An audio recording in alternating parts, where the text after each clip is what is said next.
Hello, good afternoon. Welcome to JoyNews Today. We're coming to you live from our studios in Kokomlemlewi on DTT because we're free to air on DSTV channel 421 and Go TV channel 125. JoyNews, your home of independent, fearless and credible journalism. Coming up this afternoon, Chief State Attorney expelled from the bar for accepting 400,000 cedis from Woyomi. We have details as a General Legal Counsel strikes him not to hold himself out as a lawyer. Also, former Chief of Staff Kwejo Mpieni questions the timing and the relevance of the ministerial reshuffle undertaken by President Akufo Addo. But this afternoon, we are learning about the motivation behind the decision to shake up the government. Right time to have this reshuffle. That's my only concern. Otherwise, it's a president's prerogative. He decides what he wants to do with his government.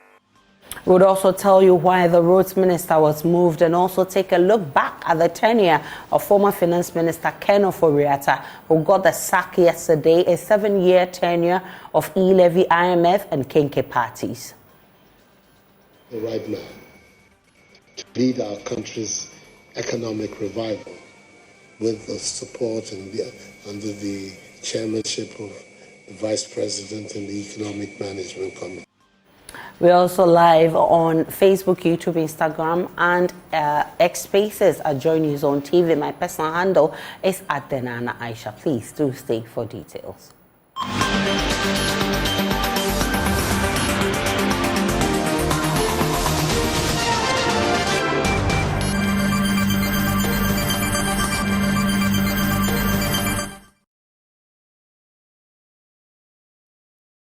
Many thanks for choosing us. NDC MP for Bodi Samson Ahin says the president's latest reshuffle may be unconstitutional as it does not include any person from the Western North region. The only person in his government who hailed from the Western North was Minister for Environment Dr. Akufo Addo, but was sacked in yesterday's reshuffle. Speaking to journalists in Parliament, Samson Ahin called on the president to immediately appoint a native from the Western North to satisfy the constitutional demand to have regional balance in the appointment of ministers. It's an oversight on the part of the president for you to announce cabinet, ministers and their deputies, and as it stands now, we don't have anybody to represent us from the Western North region on the cabinet level, and also deputy ministers. But the Constitution enjoins the president to consider regional balance when composing his cabinet. And so we are not happy. The chiefs, the elders, the people of the Western North are not happy. We want to believe that the president in the coming days will rectify this mistake. It's a huge mistake. And I'm not sure he will want this thing to stand. So we are drawing his attention that the people of Western North are not happy with what has happened, because at the moment, the only person who represented us at cabinet was Dr. Akufo Addo, the Minister for Environment, Science and Technology. He has been sacked by the president and replaced with another person from a different region. So we were thinking that having sacked Dr. Akufo Addo from Western North, he will appoint another person from the Western North to replace him. But after going through the list, we realized that nobody came from the Western North who was asked to replace Dr. Akufo Addo. And also when we go through the deputy minister's list, we don't have anybody nominated to be a deputy minister from the Western North. So in effect, we don't have a rep in the current architecture of Nana Addo's government. And I think this is not right. The right thing must be done. If it's an oversight, the president should do the right thing. The people of the Western North are not happy. Parliamentary Affairs correspondent Kweku Asante joins us with more. Kweku, does Samson Ahi say what he would do if the president does not hit the demand? Well, Aisha, Samson Ahi says he intends to give the president an opportunity to rectify this, and that this is an important constitutional matter, and that there cannot be a cabinet of senior ministers and deputy ministers that does not include anyone from the Western North region. And so he believes the president should really rectify the situation as soon as practicable, and failing to do so, he'll be forced to take some other actions. He does not discuss that. We ask if he's willing to sue because, as per the directive principles of state policy, these are issues that are raised. But of course, as whether or not they are justiciable, these are still questions that linger on. But Samson Ahi says the president has an opportunity to rectify that because it's not appropriate that there will be a government, an executive government made up of ministers and deputies that does not have a rep from the Western North region. What else is happening in Parliament today, Kweku? Well, there was expected to be questions, at least 15 of them, for the member of Parliament, the Minister for Transport to answer. Initially, he wasn't on the floor, and NDC MP started raising concerns. Kwame Davin-Sagboja taunting his NPP colleagues and asking them to all resign if they are not willing to do their job, because they were at the time about 15 NPP MPs on the floor. But a while ago, I've seen the Transport Minister come to the floor. He has stepped out, but we expect that he will be able to answer the questions that have been advertised.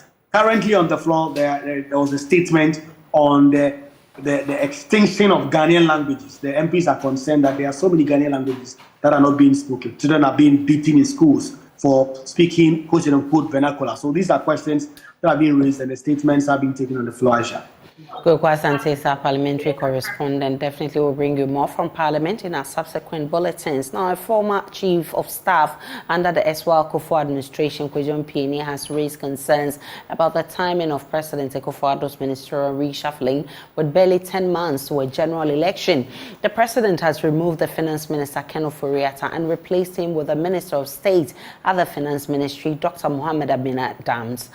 Approximately 13 current ministers of state, including 10 cabinet ministers and 2 regional ministers, have been affected by the reshuffle. Following the reorganization of the government, President Akufo Addo has submitted to Parliament for prior approval the names of some individuals for appointment as ministers and deputy ministers of state via the Constitution. Speaking on PM Express, Mr. Pieni expressed reservations, noting while the president has the prerogative to make such changes, the proximity to the upcoming elections raises questions about the effectiveness and impact of the reshuffle.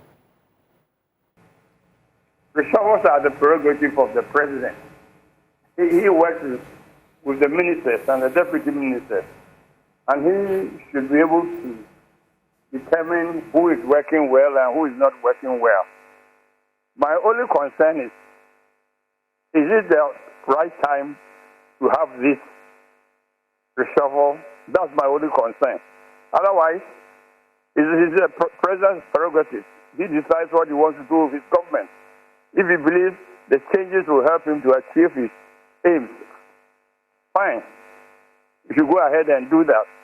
But I am thinking 8 months to an election without have any effect on the direction of government, I don't know. Maybe the president knows. Or maybe those within his circle know this. But to be honest, I think the timing is the problem. Otherwise, it's his prerogative to do a reshuffle as he thinks fit. You have 8 months to an election.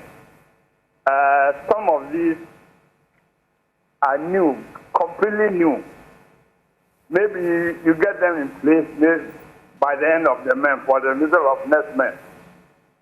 How are they going to be able to learn know what is within the ministry to enable them maybe direct the ministry in a way maybe the president wants them to do now? That's the timing I'm talking about.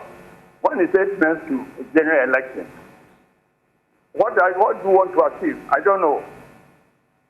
This is the timing I'm talking about. I think it's too close to the election, and I don't believe there will be I don't believe they can expect there can be any massive change in the direction of the government at this stage.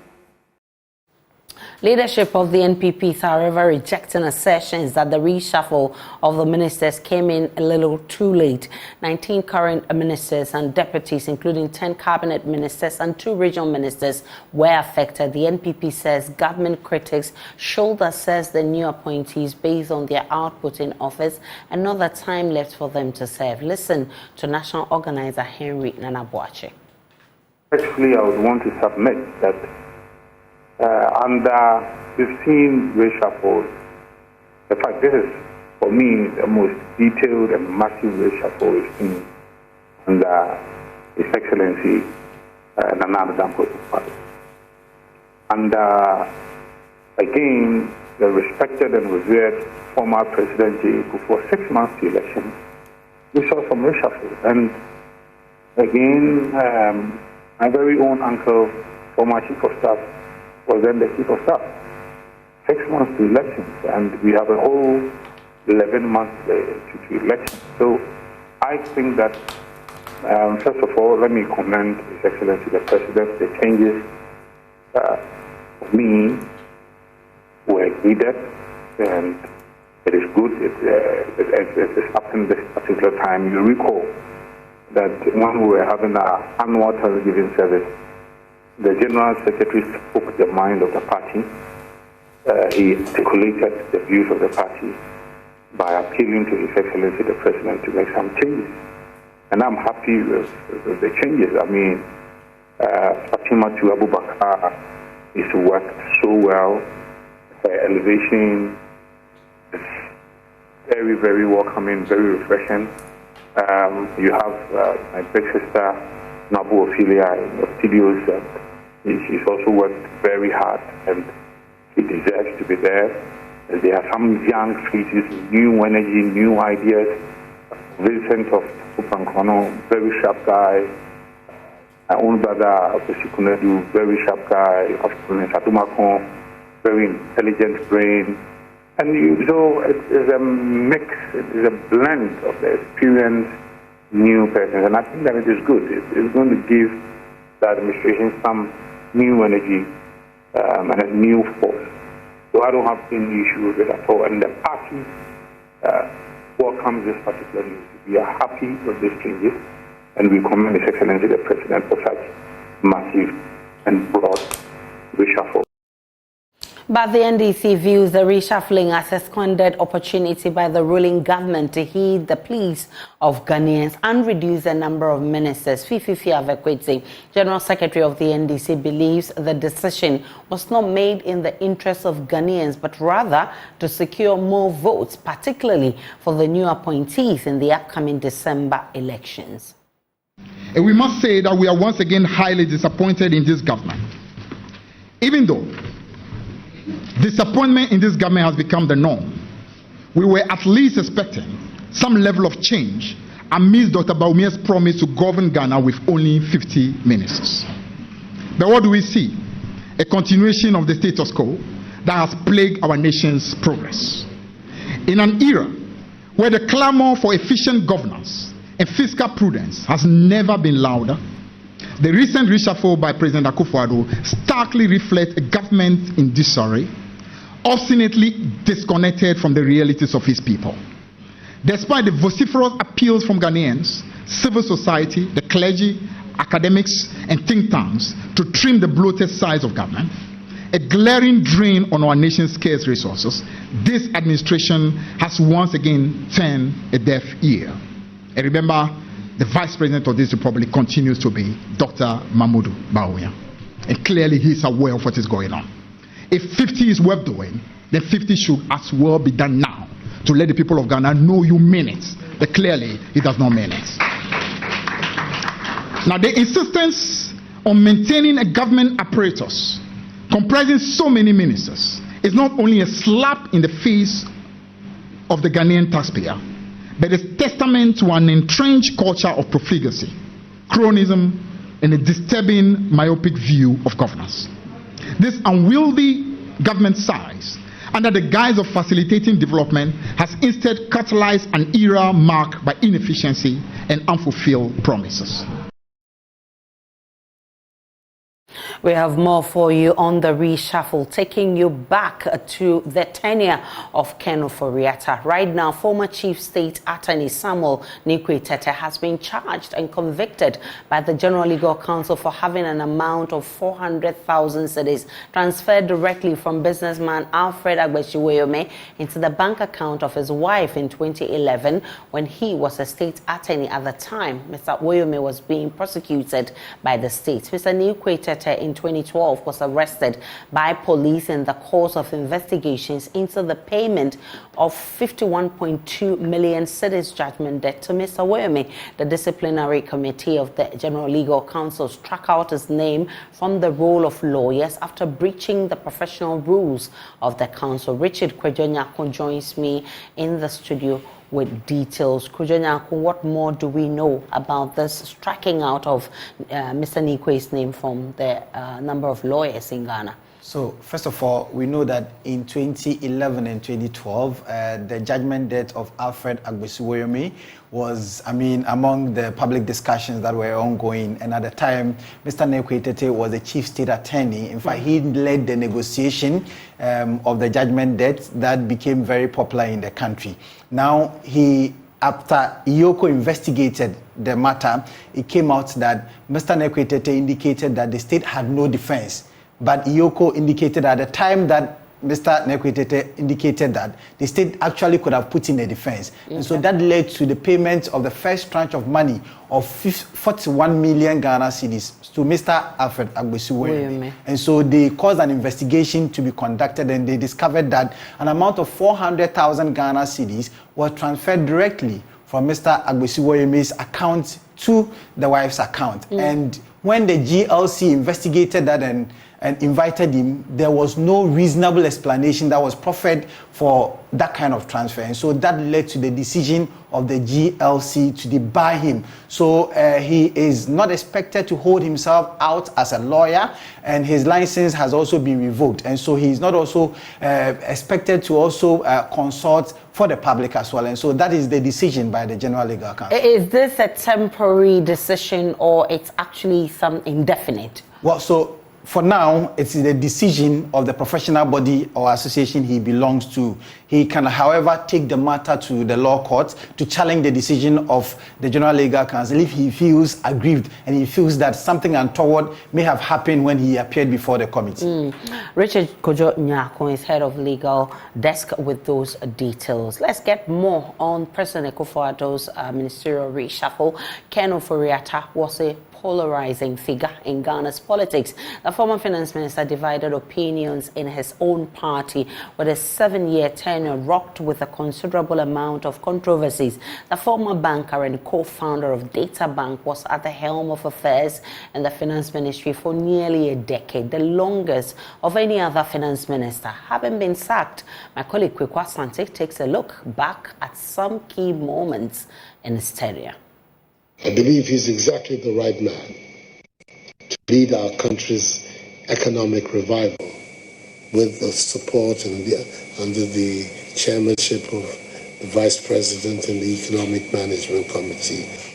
I recommend him very strongly to the Parliament for approval as the next Finance Minister of Ghana. That is Mr. Ken Ofori-Atta. The soft-spoken Bible quoter and all-white wearing Ken Ofori-Atta assumed the reins as finance minister in 2017. Just months into his tenure, he was rocked with conflict of interest allegations and the issuance of government bonds. He was eventually cleared by Shraj. Ken Ofori-Atta had a rocky but relatively stable first term. Much of his troubles began when he was reappointed in 2021. Ken Ofori-Atta fell ill. His situation was so worse that the 2021 budget was read by Majority Leader Osei Sabonsu. In designating me as the minister with temporary responsibility for the Ministry of Finance. The economy takes a nosedive with skyrocketing inflation, high interest rate, and general economic hardship. But Mr. Ofori-Atta stays put, blaming the economic crisis on COVID-19 and the war in Ukraine. that the current state of our debt has a lot to do with the lingering effects of the COVID-19 pandemic, the Russian-Ukraine war. Despite excruciating economic challenges, Ken Ofori-Atta, with the backing of the president, splashed public funds on lofty plans of constructing a national cathedral. After several millions of dollars have been spent, the project is still at the foundation level, sitting in the heart of Accra. When the economic situation does not improve, Ken has to think outside the box. What does he do? He abolishes road tolls and introduces the unpopular and controversial e-levy, which many have said was the beginning of his end. Facing a spirited opposition in parliament, Ken Ofori-Atta went around the country rallying support for the e-levy, which is sold as the panacea to the country's woes. He declared then that the country was never going to return to the International Monetary Fund. We are not going to the IMF. Whatever we do, we are not. The consequences are there. We are a proud nation. We have the resources. We have the capacity. Eventually, after MPs traded blows in Parliament, he gets his e-levy, but the economic situation does not improve. Ghana now swallows its pride and applies to the IMF for a bailout. Ken Ofori-Atta remains in office. Now MPs from his own party, close to 100 of them, have had enough and in an unprecedented move, demanded his dismissal. We are by this medium communicating our strong desire that the President change the Minister of Finance and the Minister of State in the Finance Ministry without further delay. His cousin, the President, Nana Dankwa Akufo Addo, jumps to his defense and keeps him at post. The opposition in Parliament then files a motion to censure him. It's unacceptably high for businesses. The pharmaceutical industry is complaining because it affects their imports and they are made to pay more. The depreciation of the cedi has affected even Makwala women. Ken Ofori-Atta miraculously survives all these attempts to remove him. To raise more revenue, Ken Ofori-Atta introduces a debt exchange program, a program so unpopular it drove a former Chief Justice to the streets in protest. It's rude, it's wicked, it's unlawful, it's not right. It lacks good faith, it lacks humanity. But after 7 years, Ken Ofori-Atta's cup becomes full. His cousin, the President, succumbs to pressure and sacks him. He's now penciled for a role as special advisor at the presidency. Andy Apiakubi, MP for Asante Achimno, and one of the NPP MPs who demanded his dismissal, tells JoyNews the decision to dismiss Ken Ofori-Atta is coming a little too late, but still welcoming. Ken Ofori-Atta has been the longest serving finance minister in the Fourth Republic. He served for 7 years. Many, including the opposition NDC, have said he has overseen Ghana's worst economic performance in a generation, but still divides opinion, even as he exits as Minister for Finance. For JoyNews, Kweku Asante. The Clean Ghana campaign task force on Wednesday arrested 2 people and closed down several shops at the Agbogboshi market for unhygienic practices. The affected, mainly corn millers, were found flouting the sanitary laws governing the operations. Director of Public Health at the Accra Metropolitan Assembly and leader of the task force says the arrested people will be arraigned before court, while owners of the closed down shops will be forced to adhere to proper hygienic practices before their shops will be reopened. It means you know what you are supposed to do, and you are not. Let me see your medical certificate. Have you ever stopped to ponder over the sanitary conditions of where the condo for your banku, porridge, and kenke are mailed from? Well, the focus of this week's Clean Ghana campaign was at Afo Market inside the famous Agbogboshi Market, where the main activity there is corn mailing. You see what is going on here? This is just an open space. There's nothing that is closed. Look at very unhygienic area that they are mailing, and nobody washes condo when you are going to cook. That is what they are doing. Just imagine. Look at what is going on. So because of that, we cannot close down this place. How can we close it down? So we have decided to arrest the people who are mailing, to stop them from mailing. we are calling some of the things out so that we can get the owner of the shop. Then we take the action against him or her. Michael, you remember we were here some time ago because of your ceiling, because of the floor. You were taken to court. You remember? So after court asked you to come and do this, when you came, you didn't do it. But they don't see the floor. They say that my room is dirty, so I should paint it. So that thing I came, I paint it by only the top that I need to change it. But they don't talk about that. Didn't they talk of the top? No. So look, because I was here myself, so don't say that they didn't talk. It was your floor, your ceiling, and your wall. So you came, the one that you think is good for you is what you've done. But say, look at the ceiling. When there are rats, that is where the hidden place for rats. And your floor is not smooth.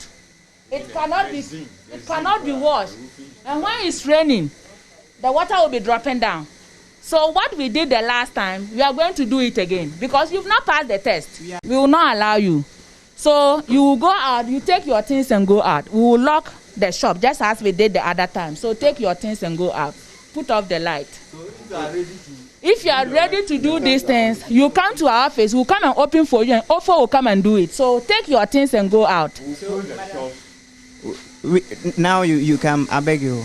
No, you do the same thing. We are closing, so take your things and leave. And put off the things. Send it back to the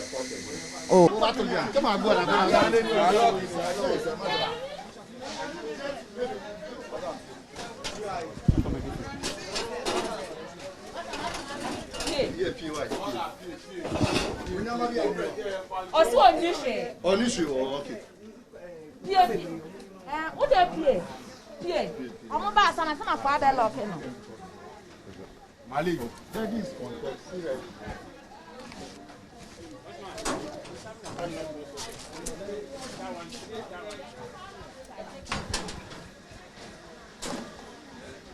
Remove the key.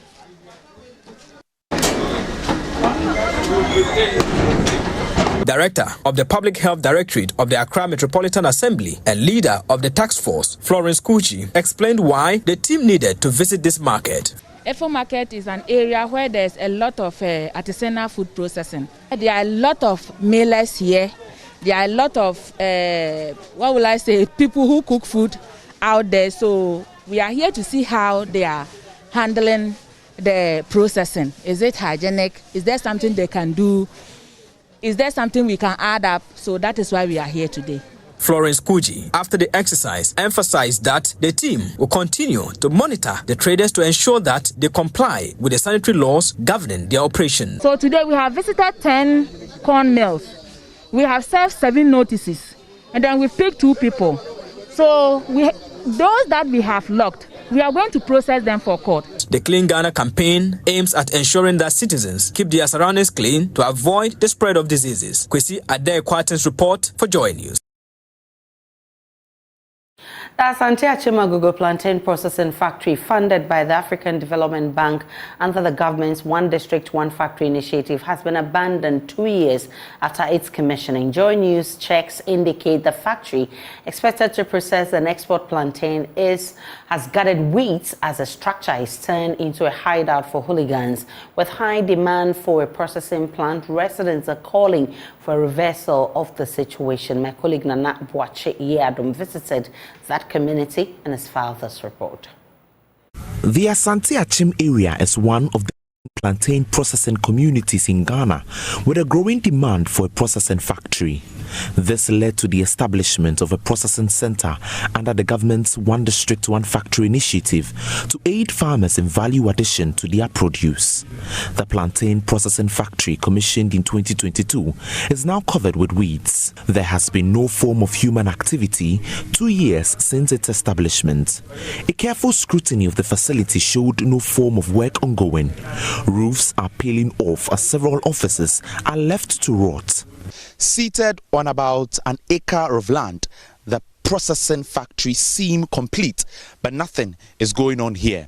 A peep through the main production room shows no evidence of industrial machinery.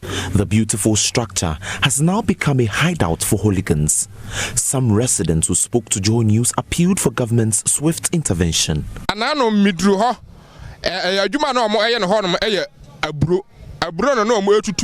The last time I passed by the plantain processing factory, I could see nothing going on over there. We plead with government to fasten its work on the plantain processing factory.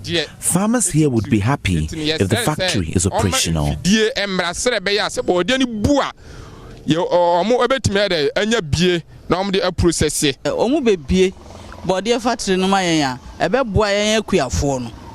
I plead with government to fasten its work on the plantain processing factory. This factory, since they cut salt for its construction and commissioning, has not been operational. We plead with them to install machines to enable us access the factory.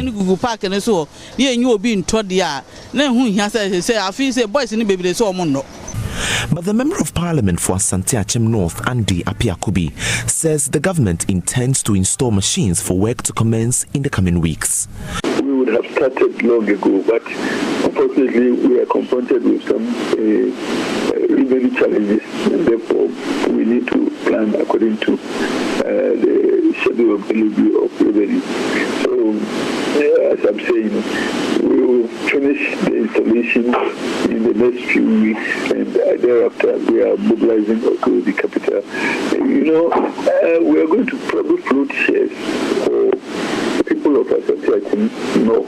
The MP says despite financial challenges, the government will partner with private investors to ensure work begins. We need to mobilize private capital to use as working capital. And that is what I'm telling you that we are mobilizing. But it's going to be a partnership of everybody contributing something. So noted for being a community where the growing of plantain is a mainstay business, this plantain processing factory, commissioned in 2022, was expected to help traders and farmers. But what do we see in 2024? An abandoned plantain processing factory. For Joy News, my name is Nanabwachi Dankwayadom, Asante Achimagogo. We're still live on JoyNews Today. We'll take a break. When we return, we'll be bringing you business.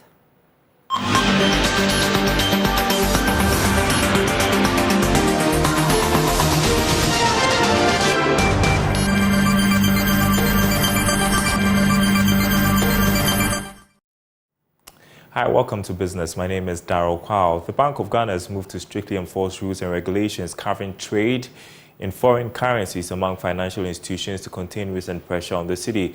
It is also increasing the amount of dollars supplied to commercial banks. Here's George Jaffe with more. According to the Bank of Ghana, this is part of several measures being instituted to check the recent sustained depreciation of the Ghana cedi. The Bank of Ghana was, however, quick to add that this should not be seen as a panic measure, but rather just tightening the rules. This is because some of these enforcement measures has been in place. That is why the Ghana cedi has been relatively stable since the last half of 2023. The Bank of Ghana maintains that this level of depreciation should be seen as expected because of the high level of dollar demand in the first quarter of every year and the sudden payment being made to the power producers in the country to avert a shutdown of supply in the country, and also some payments for imports that came in December last year. However, officials of the central bank have told Joy Business that they expect the situation to firmly stabilize in the coming days. This is because the market has started responding to the increasing dollar supply for this week. Meanwhile, the Bank of Ghana will today sell some $20 million to the bulk oil distribution companies to help finance the importation of finished petroleum products. This should also go a long way to deal with the current pressure on the Ghana cedi. Now, government has allocated 11.6 billion cedis in the 2024 budget to settle arrears owed contractors to enable them return to the site to complete ongoing projects across the country. Meanwhile, Deputy Chief Executive Officer of the Public Procurement Authority, Kwame Pempe, has raised concerns about the increasing rate of unbudgeted projects being executed by contractors. He spoke to Joy Business at a training workshop at Dodowa in Accra. The Deputy CEO of the Public Procurement Authority, Kwame Prempeh, says the incorporation of the Ghana Integrated Financial Management Information System, GIFMIS, and the Ghana Electronic Payment System will help reduce the increase in arrears owed contractors. He spoke to Joy Business on the sideline of the Ghana Chamber of Constructions and Industries nationwide capacity training program at Dodowa. How these arrears build up mostly is because contracts are being given out where there is no commencement, there is no funds to facilitate those contracts. And over the years, it increases, where an enthusiastic head of entity, because of course they want to get projects done, they want to get the roads built, but it has to sit within the revenue of government. So if at a particular year, government has not made provisions for that particular road or that particular building or that particular service, and you go and execute that, then that is where the arrears build up, because there's no provisions in the budget to pay those activities. And then over the years, it keeps building up. So with this system in place, when there's integration with GANEPS and GIFMIS, the commencement, that is, the approval to start a particular project, or the approval that the budget is available, will be done in GIFMIS, and that information will go into GANEPS. So when there is no approval, or there's no commencement approval, you will not be able to start the process, which will reduce the arrears that have been built up over the years. Meanwhile, the president of the chamber, Emmanuel Cherry, urged contractors to exercise caution and conduct due diligence before undertaking any major project. If you don't have that project listed on that platform, my brother, forget about it. But most contractors, out of, I don't know, anxiety, or is he being carried away that I don't know exactly what comes to them. People hold contract documents, say, I'm selling contracts. How much? 100 million. He's carried away. Hearing the total sum of total contract sum, he's thinking that there's so much money. He has already calculated his interest, profit, 10 million or 20 million, thinking that it's a good deal. Without doing the due diligence, conducting the necessary investigation into that particular project, who are the awarding agency? Who is going to be the pay agency? The training program was organized in collaboration with the Ghana Skills Development Fund, the Commission for Technical and Vocational Education and Training, the PPA, the Cyber Security Authority, and the Ghana Institute of Safety and Environmental Professionals. More business news and analysis on the marketplace. Up next, sports.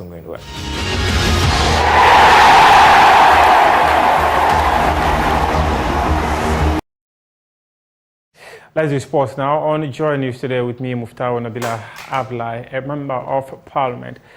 Another prayer says that government should take steps into ensuring that football in the country is saved.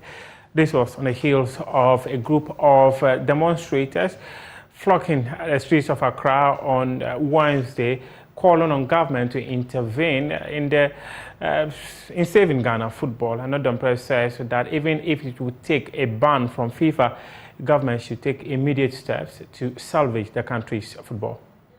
Let's all accept it, and we must be humble enough to accept that there's something wrong with the running of our senior national team, the Black Stars. There is something definitely wrong with that. Now, and I hear all the statements about reform and reform. I hear my colleague, the Honorable Suhini, being very loud, very clear. It cannot just be any reform at all. Yes, I agree there should be some reform. But we must be specific on what we want to do. Speaker, I dare say that even if we have to interfere to attract the sanction of FIFA. We've heard about that. If we interfere in football administration, FIFA is going to sanction us. And what? If that is what we should come to, if push comes to shove, we must do it to safeguard the sports. It is all we have. You travel outside the country, and once you say that you are Ghanaian, the first thing anybody tells you is that they mention one popular footballer or the other. And the football, which is a brand, is being destroyed. Whether intentionally or unintentionally, it's being destroyed. And it will not happen in this time of ours as leaders that we will sit down aloof and allow things to run down. We must safeguard the situation. And I'm confident in my friend, the sports minister. We should also not think that we can oversimplify the matter and just zero in on budget. The budget is a microscopic aspect of the functions or what we have to do. Meanwhile, Okujeto Ablakwa, he was the first man to reveal that the government budgeted $8.5 million for the African Cup of Nations in Côte d'Ivoire. The Minister of Youth and Sports, Mr. Yusuf, revealed that they spent $3 million out of that $8.5 million that was budgeted for a tournament. Okujeto says that even $3 million for exiting the group stage of the competition is quite high. Mr. Speaker, the point must be made that the $3 million that we have spent for just these 3 matches, the abysmal performance, is in excess of what other countries budgeted for the entire tournament.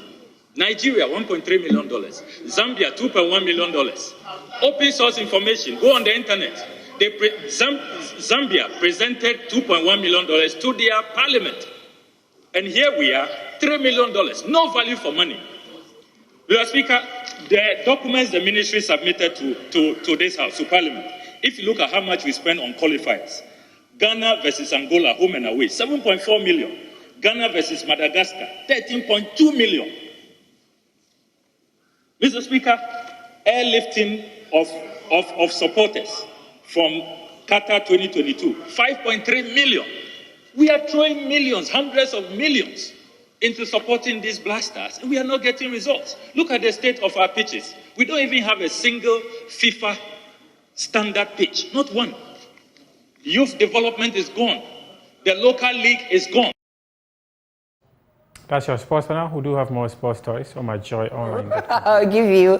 That's our wrap up the bulletin this afternoon. My name is Aisha Ibrahim. Log on to myjoyonline.com. There's more of the news and updates of all the developing stories to enjoy the rest of our programs. Bye.